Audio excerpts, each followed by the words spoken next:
So this is only the third week and he has been sleeping whole night, and I'm really good and I'm just so happy, and I love sleeping whole night, and I love seeing him in the morning when he's not agitated and he's playing, he's happy. And thank you, Jack. Thanks so much for your help, and I really appreciate your advice, and I'm really happy with the results. Thank you.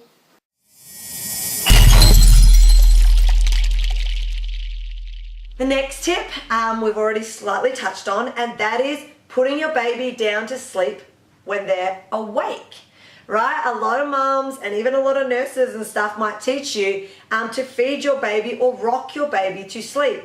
This develops dependence on you. It is not teaching your baby the necessary skill to self-comfort and put themselves to sleep, which is a great asset. No matter where you are and what you're doing, if your baby knows how to and is comfortable comforting themselves and putting themselves to sleep. So what I learned to do in this great book that I'll do the book review on is put your baby down after you've done all the initial things, feeding, burping, changing, cuddling, all these different things, making sure they're cozy. You put them down in their bed, all wrapped up cozy, awake. Now, the first day or two that you do this, baby might get a little bit upset, especially if you've been, feeding them to sleep, or you're trying to change a habit or something.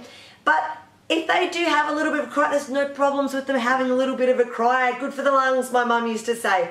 But look, after 10 to 15 minutes, go and have a little pick. If they are upset, you can pick them up, soothe them a little bit, and then pop them back down awake. But what you're going to find is after a couple of days, they're going to have learnt the habit. Mum is not going to pick me up and take me out of here. I may as well just either comfort myself and just relax and look around until I go to sleep, or I'm just going to put myself to sleep. And I'm telling you, like I said with my first son, and then I continued to do it with my my subsequent children, was they very quickly, within 3 days, my son was able to put himself to sleep. So he might lie in there and talk to himself for 10, 15 minutes, sometimes maybe 20, 30 minutes. But he'd just be talking, gooing and garring. Next thing you know, you take a peek in, he's sound asleep.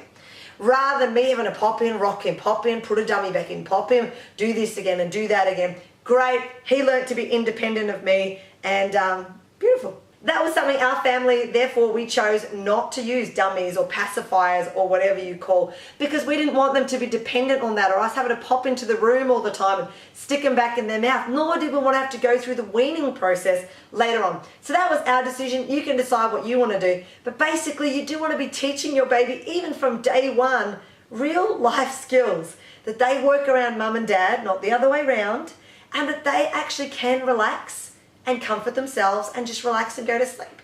These are great skills that your baby will pick up very quickly. I want to just note on that point that if you do go in and check your baby every 2 minutes, they will not learn to settle themselves. And what's going to end up happening, that might not be a major problem during the day, but when they wake up in the night, they won't be familiar with, say something just wakes them up. They got a little cool, or they had a cough or something like that, and so they wake up. If you've trained your baby how to settle themselves, they'll lie there and talk to themselves for a little bit, but they'll be relaxed enough to get themselves to sleep. If you've trained them that you can't handle them having a little grizzle for more than 2 minutes, they're going to grizzle for 2 minutes all during the night, because they're going to know mum's going to be in within 2 minutes and she's going to pick me up and mollycoddle me, and I don't have to do anything by myself. So you are literally making a rod for your own back. But I don't want to be a bad mum. You're not being a bad mum. You're being a very good mum by training your child from day one. I'm not talking about being harsh and letting them scream for an hour, but I'm talking 5, 10, 15 minutes of them having a grizzle is okay. Sure, the way you can be at peace is because you know you've already done all those checks. If baby really does look upset, like something's wrong, then take them to the doctor, of course. But what I'm saying is, don't make a rod for your own back by, I don't want to be a bad mum. Every time my baby cries 2 minutes in, I've got to go into them. Your baby's still going to be doing that probably when they're 6 years old.